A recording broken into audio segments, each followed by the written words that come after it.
Pedofilia mbetet një nga problemet më të vështira dhe më të dhimbshme me të cilat po përballet sistemi arsimor në vendin ton. Për çdo ditë ka raportime se profesorë të shkollave të mesme dhe fillore janë të përfshirë në skandale me fëmijë të mitur. Ministri e Arsimit dhe Shkencës Vesna Janevska kërkojnë nga mësimdhënësit që t'i paraqesin sjellje deviante të kolegëve të tyre dhe të mos i lejojnë ata të bëjnë veprime të tilla të dëmshme. Ajo tha se veprimet e tilla Ministria e Arsimit i ka denoncuar dhe do të vazhdojë të denoncojë në organet e rendit.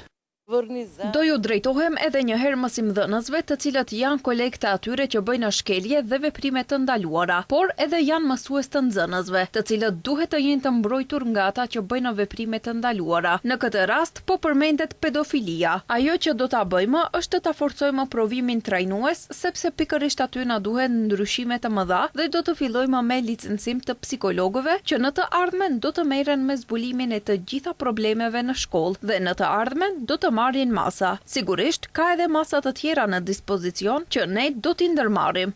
Ndërkaq për të minimizuar sjelljet deviante në shkolla, qyteti i Shkupit do të ofrojë këshilla psikologjike falas për të gjithë shkollat e mesme që janë nën kompetencë të kryeqytetit, ka njoftuar kështu kreu i qytetit Orce Gjeorgjevski.